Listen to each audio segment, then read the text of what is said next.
Hello, everyone. I'm Jennifer Bloom, host of Soul Wisdom Abundance, Create Wealth Through Spiritual Health. And as always, I'm just thrilled that you're here joining me and my guests as we talk about new ways to think about money, new ways to do money, new ways to participate with money, all things money, spirit, all of that. Um, and I think really the word that I like to use is consciousness around money, consciousness about who we are, what we like with money, what we want with money, because when we come into alignment, we're able to create things in ways that we haven't before. And when we create consciously, we are, my language for it is leaning on the soul money relationship. And when we do that, right, then we're able to really be in this space of creating things that last for us. When we create out of our money wounds, our past pains, our past who we thought we should be with money, things don't tend to last. And of course, we all do that from time to time, even those of us who talk about consciousness. So this conversation is really all about how can I really be more in alignment with what it is that I want. And I have a really phenomenal guest, and it was going to be a great conversation. So let me just lay the foundation here, and then I will introduce her. So I talk about the soul money relationship, and within that relationship, there are three different aspects. We've got the relationship with ourselves, relationship with the divine, and the relationship with money. And I have spent a lot of these podcasts talking about self and divine. And we do not want to leave out the part where we're actually talking about the tangible aspects of money, right? That's our goal. And so when you're thinking about this relationship with the tangible energy of money, this is all about how you trust money. Do you trust yourself with money? Are you feeling that you can be in integrity as you bring in more and more dollars? Are more and more dollars what you really want? What is it that you want that money to go towards? It's not about, we're not here to create stockpiles. We're here for it to be a tool. And so my guest today is going to really help us explore all of this. She has a background as a certified public accountant, CPA, certified public financial planner. I have all my notes here. You've got so many certifications, Alana, I tell you. And she's a personal financial specialist. So she's got the background in all of the money systems.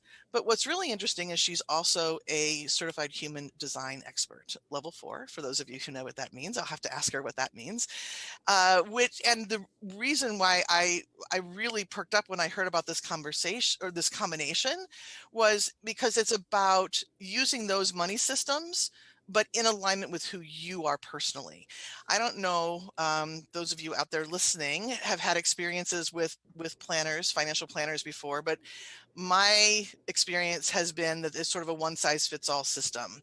And that's been really frustrating for me. I think that people have good information. I don't want to say they don't, but when I don't feel like I'm involved, I'm just sort of going along, I'm following all the tick marks. It just doesn't feel quite right. So one little last piece of information here. In conversation, I have heard Alana refer to herself as the rebel CPA, which of course meant that she had to be here. So Alana Heim, welcome. I'm so glad to be talking with you today. Yay. Thank you, Jennifer, for having me. I'm excited to be here on this podcast. Yeah, I'm curious to see where our conversation goes because we could really talk about a lot of things. But let's start with the basics because you have all of these different certifications in the money systems.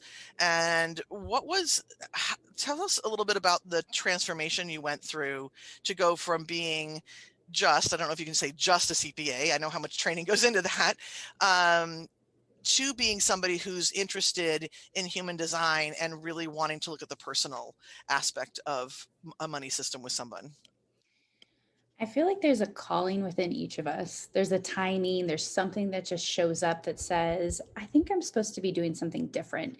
And that nudge came when my twins were born, a little after. I was the CPA doing tax seasons, working my tail off, realizing I wasn't really with my family. And they're my highest priority, they're my value. and yet I wasn't with them. And so I just have this deep, long love of learning and had to listen to things as I was sitting at my desk, working on returns. And that's when I found human design. And Mm. so ultimately it was that piece that was just kind of shattered my 3D world of I'm actually different than this world. I'm here to help people in a way that I was seeing was missing in the industry itself. So I worked with many clients that could be, let's say, millionaires, and I know too many people who want to become the millionaire, yet it was the facade. They lived the part, but they weren't fulfilled. They didn't have the money when the tax bill came. Their relationship was failing. They were just heavily leveraged. All of these pieces that ultimately meant, okay, they don't have it all and they're not feeling that fulfillment. They don't know themselves. And especially in the work with estates, trusts, people passing, right? There's lots of pieces of grieving, emotions, fears, and then this sense of entitlement or people wanting whatever was going to be given to them. And yet they didn't know how to manage it. And they didn't trust their siblings. And so it always ended in litigation. And it was just very horrific to watch and to see that you could have the best laid plan with your estate and your attorneys, and yet nobody ever actually had the financial conversation. They didn't sit down, mom and dad didn't sit down with the kids to say, hey, this is what we're planning. This is what we see. We're going to leave this to you. How do you feel about that?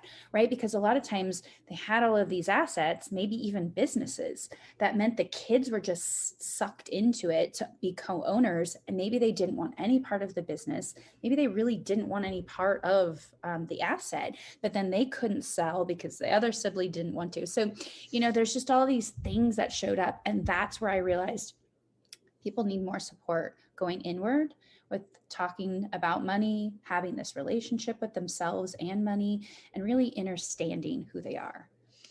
Yeah, as you're speaking, the thing that kept popping up in my head was, I'll hear clients say to me, "Well, I think one of my thoughts is that money brings problems." Right? More money means more problems. Lots of money means lots of problems. Do you think that that's accurate, or do you think that's a symptom of something else? It's the symptom of creating your own imprisonment in your mind, and what you believe, you make happen. So it becomes that reality. Whatever you think, you create. And if you think that money is going to bring more problems, there's something you've picked up along the way that has created that aspect of how you view money and almost how you view yourself, right? Because if you think you're going to have more problems, maybe you already have some that you haven't taken a deeper dive into to figure out or unleash or shift, so that you really can go have more fun and joy with money and play and create for the world. Yeah, absolutely. And it's how you structure your understanding of yourself, right? And then I would imagine too how you structure the money on the other side. We had a system. I'll just share one story. We had in my family, my grandfather set up a trust for my grandmother, which turned out to be a really good thing until she wasn't living anymore. And then all of the remaining money, and there wasn't a lot left over, but it was all going to the lawyers and to the bankers. And we finally had to have a family meeting and say, let's break this out, because nobody's really winning here except for the bank, which everybody has to make their own money, but so I think that, right, there's a lot of steps that can help us be able to be comfortable so that money can come in lots of forms and we don't have to be worried about it. Okay, so I'm marginally familiar with human design. I would imagine that some of the listeners understand human design and other people have no idea about it. Can you give the sort of a nuts and bolts basic description of what human design is? Yeah, it's a pretty cool blueprint energetically of who you are, who you're designed to be, not who mom and dad wanted you to be, not who society wants you to be, but ultimately taking some astrology components, weaving in the Hindu chakra system, looking at the Chinese I Ching, really taking a deeper dive into these energies that have been around forever, because everything is created as energy and is energy. So when you can really take a look at the energy that you receive from the world versus the energy that you radiate out into the world, it's a game changer. Because a lot of times, if you thought you were emotional and maybe you were actually feeling the world around you, right? You had no discernment to know that that energy actually could manipulate you to say things, to do things, to make decisions financially that weren't congruent or aligned for you.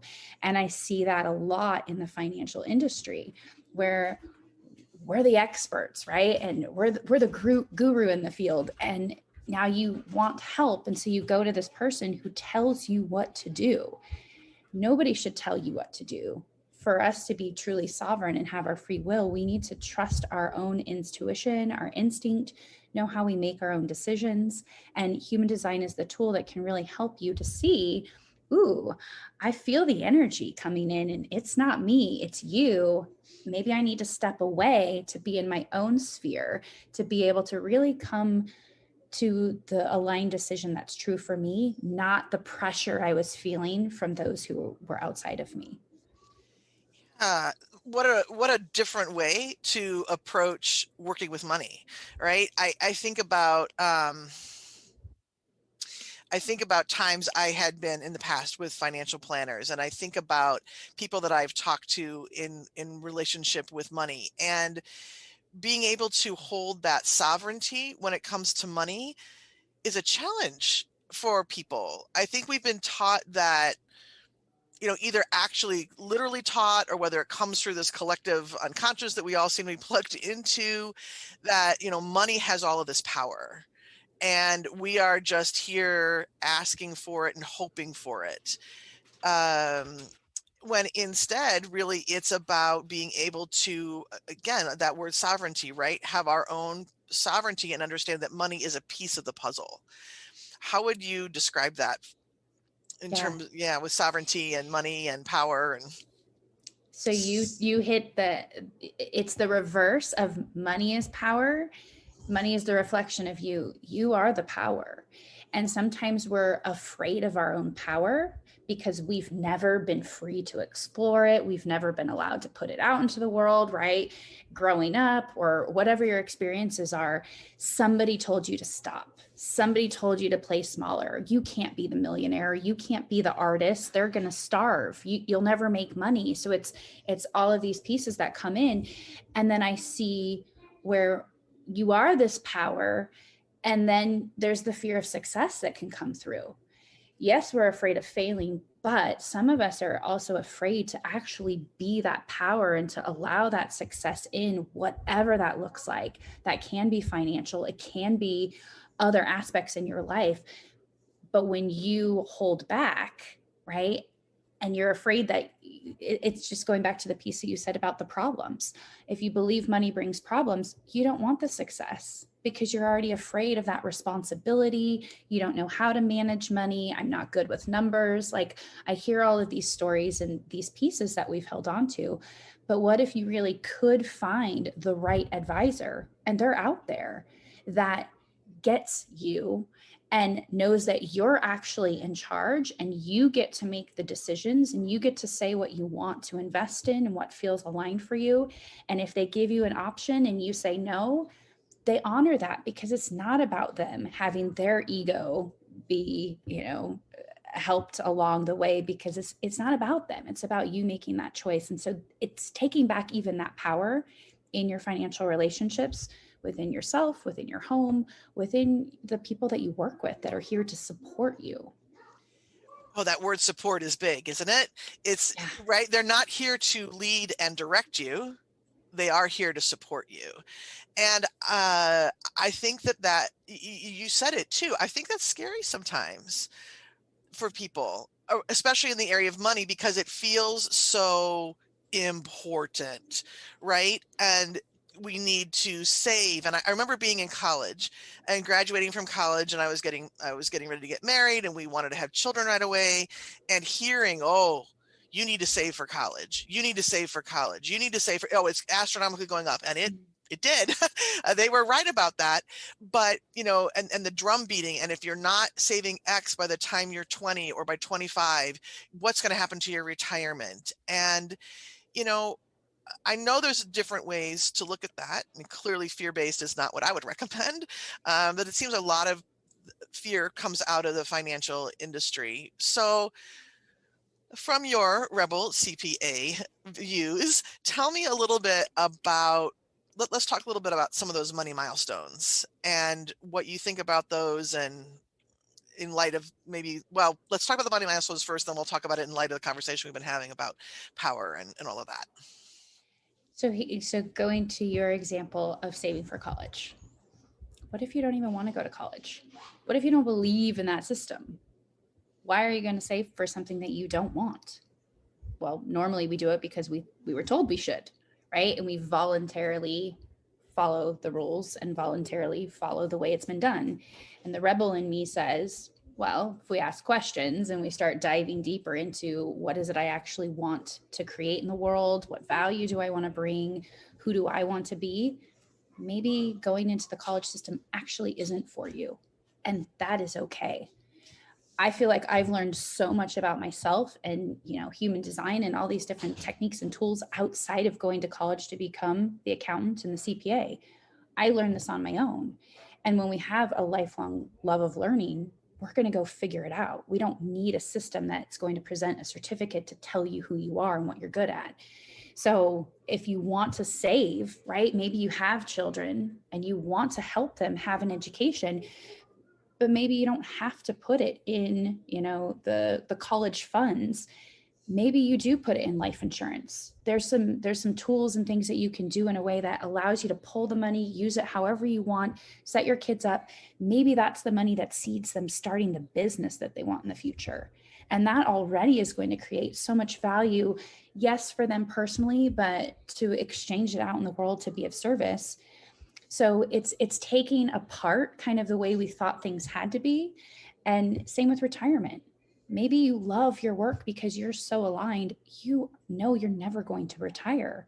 Your work is your life and your life is your work. And it's so intermingled that you don't need to save traditionally. Maybe your business is even your retirement piece, so there's just different ways of thinking and seeing it, that it doesn't have to be the traditional way that the CPAs are going to tell you or the planners are going to tell you. It's what resonates with you, and deeply, just intuitively know, this is my path. I can't go that route. I can't do what mom and dad want. I can't go to college to get the degree I don't really want. I want to go this way. And you trust that. Mm-hmm. Yeah. So much individualism in what you're speaking about, right? Yeah. Well, one question I want to ask here is, why do you think that so much of the information coming out of the financial industry is fear-based? Everything's fear-based. There's lots of control and power and manipulation in it. And really, when you kind of take a step back and look at how our systems are designed, the whole education system keeps you in a system to learn to become workers. Mm-hmm. And then when you become a worker, you're going to immediately go right into the paycheck. You're going to get the job and you're going to stick with that, right? And as we shift values as we get older, right, in our 20s, our values are not the same as they are when we're in our 30s or our 40s, right? 20, you don't have responsibilities. You can live freely. You can travel. Maybe you don't have kids yet or a family. And then as things shift, you become really kind of enmeshed and encapsulated in the need for that paycheck. And so the fear piece that I often teach in my human design classes, this is the pattern. This is what happens. You have the paycheck. And if you lose the job, immediately you feel like you can't pay the bills, which means you can't support yourself or your family. And then you're going to lose your home. And then you're going to end up on the street. And then you're going to die. Like, that's the fear platform. That's how we think. And when you can start to go, ooh, what if I am sovereign and can take back my power and be more responsible for myself? I want to start a business. Right now, we're starting to shift the way that we're attached to it. We start not being afraid if we lose the job because we know how to go out and make money or bring it in, because money doesn't have to come in through earning. It can come in whatever way that you're open to receiving it. And so you just start to shift and realize you always have had the power to call it in, to bring it forth, and you'll never end up on the street because that's not your focus, right? You're not worried about that anymore. You're more in that creator producer mode and helping to create more value in the world. Yeah, love it. Yeah. I work in my classes to really help people shift from the idea of I'm a maker of money to I'm a receiver of money, right? That energy of money is out there, and we just have there are so many different ways to receive it. Instead of feeling like, okay, I have to make it, I have to make it, I have to make it, or I'm going to die alone in my kid's basement or out on the street in a cardboard box, right? There's just there's so many endpoints that fear can take us. So what would you say to people as they're starting to say, okay, now I'm kind of getting it. I'm kind of getting that, yeah, there's these systems out there that I can lean on for some support, but I really want to understand more about myself and money, and being sovereign in that area of money. What kind of recommendations do you have for people about learning how to be sovereign? And I know So that's a huge question. yeah, it's going in. So I always have money around me. So right, like Nice. grab some money, grab $1, grab 100, grab whatever's nearby, even if it's just coins. Connect with it and have a conversation or open yourself to explore deeper. You can hire people to help you with this, but you can do this on your own. And ultimately, you're looking to figure out where your blocks are, where you're feeling stuck, but also finding your superpowers and your creative flow.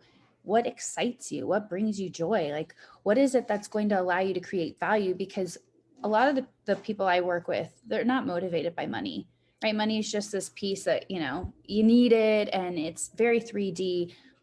And as we're moving to become more spiritual and just awakening, our consciousness is evolving, we need to understand what it is that ignites within us the gifts that we have. So it's just taking a different stance. It's looking in, it's going deeper, it's maybe finding some support if you need to find books, and books help you learn. But the sheer fact that you even have the willingness to go and look, you're already going to be sending out that signal to the universe, out to God, to bring you exactly what you need. And you'll start to see that synchronicity and the magic and the luck of it. Like, oh my gosh, this person just landed. This is exactly what I was wanting to know. And I'm diving deeper into the cryptocurrency to help my clients to understand, because I know my industry is not going to necessarily touch it. So again, if you suddenly feel like I want to know more, that's already the exciting piece, because that's it. Even if you haven't verbalized it, you're already sending that signal out, and that's going to already shift where you've been to find the next right pieces. Beautiful. There's several things in there that I want to highlight. First of all, I love that you said that you don't have to be motivated by money to be following this path, right? To be more conscious in the area of money. I do think some people think, oh, well, I want to participate in the conversation, but I'm not that kind of person. I don't need my bank accounts full.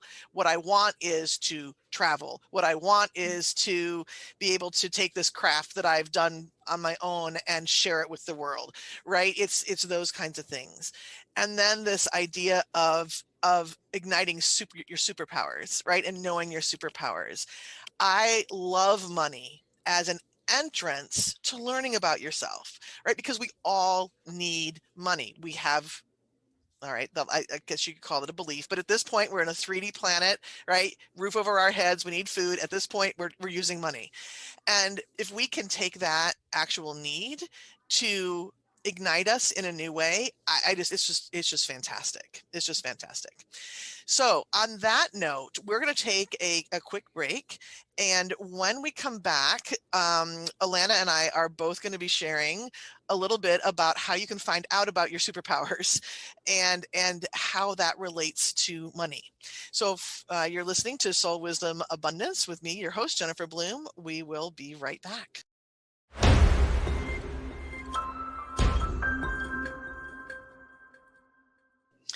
Hello and welcome back. This is Soul Wisdom Abundance with me, your host, Jennifer Bloom, and my guest, Alana Heim. And you know what, Alana, before we step into sharing soul language and human design, can you share a little bit about where people can find you if they're interested in learning more about your work? Yes. So my business is Prosperity Alignment. You can find me at prosperityalignment.com. I run free human design charts. So that's prosperityalignment.com/how. And if you want the chart, and we're going to dive a little bit more into that, then please request it and we can connect. I have a free prosperity breakthrough session. You can find that on the website as well. And I am on Instagram and YouTube and Facebook. Super. And all of those specific links will be in our show notes. So there's lots of different ways. I highly encourage all of you to take a look at what Alana's got out there. It's really a unique blend. So, all right. So let's start talking. Again, you mentioned before the word superpowers. And one of the ways I love to look at superpowers is through the lens of soul language, which people who have listened to the podcast know that it's a paradigm for understanding ourselves as a soul. So we bring in energies, 3 of the 107 different voices of soul, of the divine, actually. We bring those in as our personal energies. And then we also bring in energies to support us in all of our primary relationships. Whether that's a love partnership, whether it's a partnership with your family or your business or with money. So with your permission, I identified one of your money languages, and I'm excited to share it with you. And then what I'll do is I'll share the language and the description of it, which includes things that you would notice if you were connected to really conscious of this energy, and things you'd notice if you were not conscious and playing with the energy, right? We all have our shadows. And so then what I'd love to do is just, number one, find out how it resonates with you, but then also talk about how that energy is supportive in how you think about and playing with money. Okay. So I always ask when I make my connections, because the way that you get identified is making a one-time connection with your soul. That's what I did before our call today. And I ask which of the 3 categories would be the most useful for our conversation today. So the one that came up was axiom of translation. This is in the money world, this is the energetic how, meaning this is energetically how you like to play with money. All right. And how you can energetically create and receive. And for you, it is called transformer. So let me tell you a little bit about transformer. This sacred partnership with money languages skill is being able to uplift and transform through feelings and beliefs about money to allow a stronger flow. Your how of making money is being aware of the highest potential for money and allow that awareness to create insight for action and doing steps. The special talents of transformer, and this is the energy that when you're consciously connected to it, things that you're going to notice. You understand the difference between ego money, wants and needs, and divine money, wants, needs, and drives. You're able to see what ego really wants from money, and you're able to make that transformation so that money comes easily. You can see the same kinds of patterns for others and help others make that same transformation. When you're disconnected from transformer energy, things you might notice, you get drawn into only listening to the ego about money. Money becomes about safety, value, love, and not about divine love. You ask money to be what transforms you instead of allowing the transformation of yourself and trusting that money follows. So as you hear that, tell me what pops for you. Well, first of all, I'm super excited because I feel like that just put everything to why I'm the rebel, why I'm in the energy side, why I can be very practical in the 3D and help my clients understand the money piece, but also be able to translate and explain some of the how pieces of spirit and source coming through and how it all works together. And the lower aspects, the shadows, it doesn't relate. I feel like because I was able to be the CPA, I always learned through my clients. So Hmm. I don't have that money story that most people have where it's like, wah, wah, wah. Here's what happened. I went bankrupt or I lost this, or I don't have any of that. But I could see it and live through my clients and understand what they went through. And that gave me the experience and the insight or the ability to be able to help them transform it. And so that really is the gift that I bring when I'm working with my clients and why they come to me. Yeah, I go back to the story you were sharing earlier about people who were millionaires, right? Are millionaires or millionaires, at least on paper. Yeah. But then, right, but when it comes right down to it, they're not living a life that they want. They are leveraged, I believe is the word you Mhm. used, right? And so what that sounds like to me is there's not a lot of money available to be playing or doing the things that they want to do, right? And so to really understand, I mean, there's nothing wrong with having an ego desire, right? And funding it. Um, we don't have to always be spiritual woo woo with our money to be able to be conscious with money. If I want a, a red car, which is funny because I'm not really a car person, I should be able to create that, right? But if we're only following that, or if we want the red car because somebody in our past said, well, you're only successful if you get the red one, Mhm. right? That's the reason. That's where ego goes wild, and that's the part that we want to release. So here with the transformer, right, being able to help people understand that difference between ego and connection, and if when you're in that connected place, when you're making decisions, it is going to create all the difference in the world. Yeah, because when you know what you want and you actually proclaim it and take a stand for it, it doesn't matter what other people are going to think. It doesn't matter if they're going to judge you. It's you're following this alignment piece. You're connecting to your higher self to go for what it is that you want. And sometimes you just have to try it on. And in that piece where you go for it and realize, I didn't really want that. It was fun or it was part of the learning experience. But here's what I really want. And so using that dance of polarity to know, are you Mhm. too ego, or are you in what you don't want, sometimes helps to shoot you back into the trajectory of what you do want. And it's those moments where you had to have that experience simply to then become on that path of alignment. So we won't take the time to do it here, but one thing to let you know, this is an energy that you can actually speak to. So this is, if there was something that maybe you needed some words for a client, or even words for yourself, right? Because we all get into those places where we need a little bit of transformation around our own thoughts, right? You can connect into that energy and ask, what's my next being step here? What's that next internal step so that I can create transformation? Or what's the next doing step? And maybe it's seek out somebody who calls herself a rebel CPA, right? That you're not looking for that, right? But when you understand, I'm here, right, carrying that energy. One of my superpowers is about transformation. Then you get to use that tool to help you actually create that transformation for yourself first, and then for others. Yeah. And it's part of my design, right? That I have to learn Correct. for myself. I have to stand in my own integrity, right? I have to try crypto first before I can talk about it. And the transformation itself, like I've known I'm here to help with the transformation of prosperity consciousness, to shift the way we see money, how we've treated it, how it really is here to support us, and just allowing people to bring it in because they want it, because they're not afraid of it anymore. It's not all the stories and beliefs that people put on it, that you get to choose Yeah. it for yourself.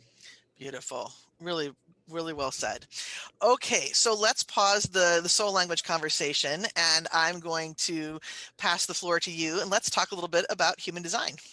Yes. So to go back to the making decision piece, That's what I want to focus on. Okay. There's an authority aspect that comes through human design. So authority in the way of you have your own inner way of making decisions for yourself, your own inner authority. So a lot of times we actually move outward and focus on the external and think that I have a problem. Jennifer, what do you think I should do? Right? Like how many times do we do that where we're kind of knotted up, we're unsure. So when it comes to our finances, I mentioned this. We really need to know who we are and how we make decisions. So for you, Jennifer, I was given the opportunity to run your human design chart, and you're a type that's called a manifesting generator, but your authority is emotional. So half the population is emotional. And just even having this awareness, no matter what work you're in or what career you have or the business you have, sales teaches us to just get the sale in the moment. Guess what? Emotional people cannot make a decision in the moment. They really can't. And if they do, it's because they are conditioned to just make the quick on your feet, get in your head. Just, we hear that in business. If you can make a fast decision, right, you're going to be successful. All of these stories, they're not true. So for Jennifer, for myself, for those of you who run your chart and you find that you have this solar plexus defined, you have emotional waves. And what do we know about waves? They go up and they come down.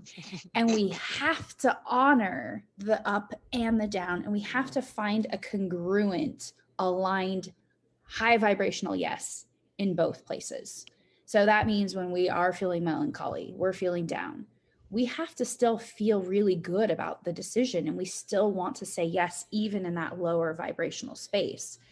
And when we're in the higher, happy, like we're elated, whatever that may be, that's usually the easier piece where we just know this is what we want. For generator types, so this does include you, Jennifer, you have a sacral, a defined sacral, which means it operates as a GPS system for you. You don't have to go seeking answers outside of yourself. You don't even have to go into your head. It's right there in the gut.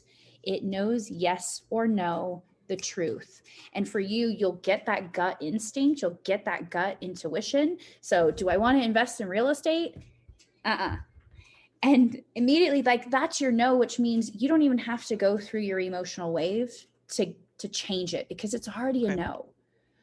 But when you already are kind of like, it feels like, but you give yourself a little bit of time and space with your emotional wave. That could be throughout the day. That could be by tomorrow, right? Maybe you need to sleep on it. You're allowing your emotional energy to bring up whatever triggers that show up, whatever hesitations are there. And sometimes it's not about the energy, it's about the timing. Sometimes your no can be a no for right now, meaning maybe it just doesn't feel aligned to do the investment in real estate. It's not a no forever, but maybe, 6 months from now, something shifts and suddenly you're ready, or you just feel this calling, right? You can tap into asking yourself yes, no questions, having somebody else ask you, and really starting to listen from within. And that means it doesn't matter if your advisor is pressuring you, your spouse is pressuring you. You start to really go inward to connect with yourself. So again, half the population is going to have that emotional energy for making decisions. And then you have some others who are just pure sacral, right? They're just going to have a gut instinct. Guess what? They know in the moment. They truly do not need more time, because that's when they're probably going to go up to their head. And what I say is they're going to play ping pong, right? Well, I could say yes, I could say no, I could, right? And we do this dance of confusing ourselves, where instinctively you really have to decondition and learn to get back into the body, get into that gut response and listen to it. And it can feel scary, especially when your head gets in the way, right? So does this resonate? Like, can you feel that you do have a gut instinct and that you do have the emotional wave? Absolutely. And I can tell, because I would typically say that I'm somebody I know, if I'm reading through an email and somebody's offering a program, I typically would say I'm a yes or a no in that moment. And I know I don't need a lot of time. But I also really recognize that emotional wave. Yes, I am definitely having those waves and ups and downs. So it's really fascinating to hear about, okay, and so I'm curious about this and you can let me know. But so if it's a yes or no, like I read the email, yes or no, and it's a yes, what I'm hearing from you is check in and notice where I am. Am I up here or am I down Mhm. here? Correct. And if I'm up here when I'm feeling that yes, no, take a breath. Don't hit buy right now. Mhm. Wait and evaluate it maybe at other points of the day and check it and make sure that that gut is actually was actually an accurate gut response. Yes, that it's still a yes. Interesting. Because because here's the thing, you have to really start to tap into your emotions, which none of us have ever been taught. Those of Mm-hmm. us who are emotional, we've learned to suppress it, repress it, hold it in. And then the rest of the world doesn't know how to handle if we do have the emotional response. So we've just felt safe to hold it back. But it is a big part of your creative flow. And I have to say that the more that I go through my own emotional waves, like my duration is so much shorter and I move things so much faster. Once I dip down, I get upset. I start to see new possibilities I couldn't see before. And it's like, oh, that's the brilliance. So the more that you get in tune with knowing what you want, the faster you're gonna go through your emotional wave. Mm-hmm. So right now, Interesting. like you know it's a yes. You need to now start to know where are you in your wave. And when you give yourself more time, you're going to naturally find that you're in another part of your wave and you really want the yes at the bottom, the yes at the top. Boom, it's a yes. It's a go. Interesting. That's really fascinating.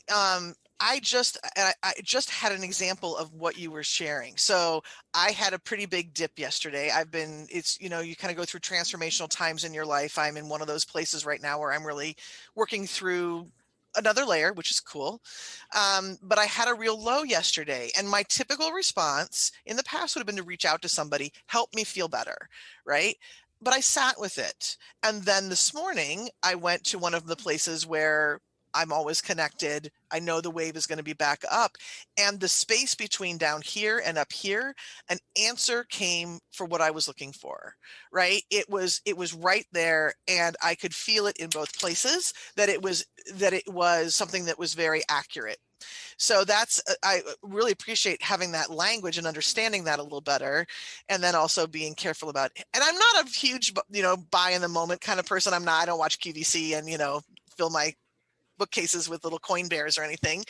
Not that there's anything wrong with that. That's what you love. Right. But that's really interesting. And something I'm gonna play with. Uh, fascinating.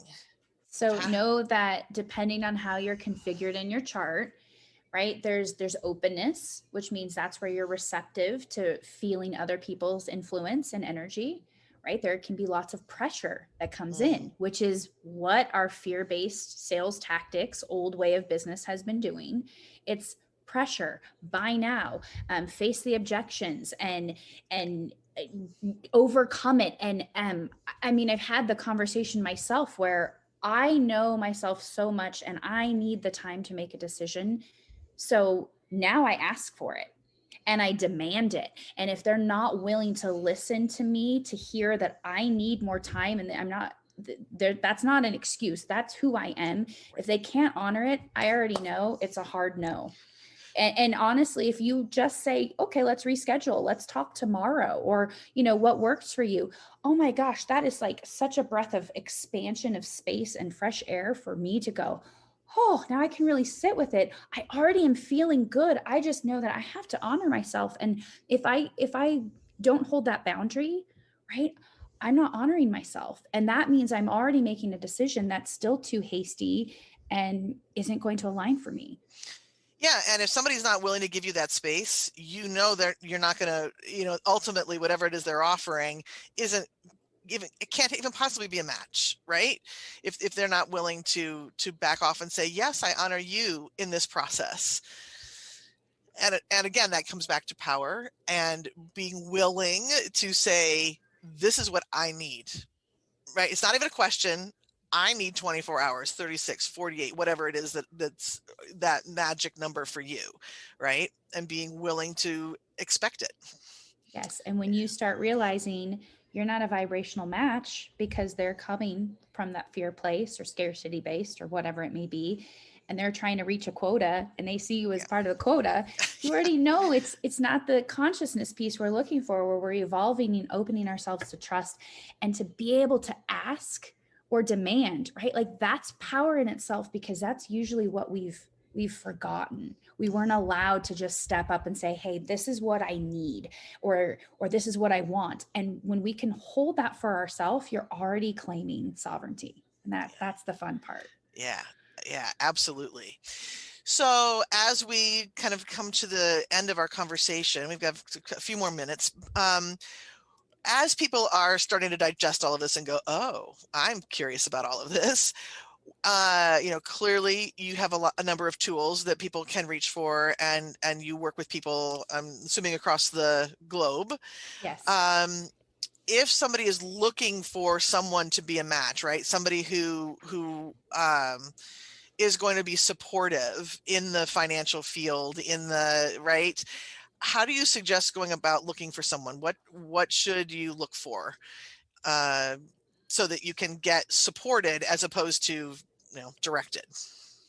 Yeah, and just to wrap up with the making decisions with human Yep. design, there's some other alternate ways. There's some other aspects I didn't talk about today. So again, some people have a will center. Maybe they have so this willfulness. They kind of come from their heart space.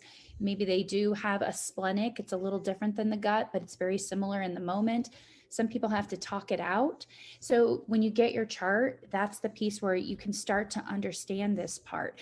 And that's huge, because to go back to the question you just asked, when you start to know how you make decisions, you're already going to start to get curious about what it is that you want and what you're looking for. So you can ask yourself, if you are that sacral being, do I want somebody who is more an expert in the financial industry as a planner, right? Like, what part of support is it that you are looking for? Do you need more of the guiding, coaching, consulting aspect where people can really help you with the shadows, to work deeper with money, to get more of that clarity? Or do you want more of the strategy and the tax planning? And then you're going to have an idea, and you can send that out to the universe of, this is what I'm looking for, and start either taking action to make it happen, to ask people, do you have a planner that you like? And then remember, you can interview them as much as they're going to interview you. You don't have to just pick one person. You really want to allow for that space to be open, to resonate, to make sure that they're going to allow you to make the decisions. They're not going to berate you and, judge you and shame you for not listening to them and doing the things that they think you should do. You're learning to honor and even ask for the space to make the decision if you need more time, and you're following that. You're just more and more, you're going to do that at home, you're going to do that at work, you're going to do that with money, you're going to do it everywhere you go, and that becomes your new unconscious habit, right? you Mm, you you start to break free of the old ways, and you start to build in this new habit. hmm. Beautiful. That idea of expectation, that you get to show up as you in the world. What a gift from money, right? Again, Yeah. I'm thinking about money as a teacher. What an incredible, incredible gift to be able to take that and own it and let it percolate through every single relationship without having it to be a mentally driven something, right? It just becomes that part of your beingness, part of your vibration, part of your frequency. And it's not about being egotistical, right? It's not about being in that space of entitlement, but rather a really solid, grounded knowing of who you are and how you move in the world. Yeah. And Yeah. then you raise that consciousness, that frequency of energy, You're going to start tapping into resources you never even knew existed. And that means money. You're going to tap into new levels of money, allowing it to come forth in ways that your brain never even saw coming, right? Even in business, personally, if you think I have to get to this number and this is the only way, right? You start breaking free of that mental imprisonment, and you start trusting the flow that's within you to connect to those resources. And then you get to say yes when it shows up because you're open and ready and willing to receive.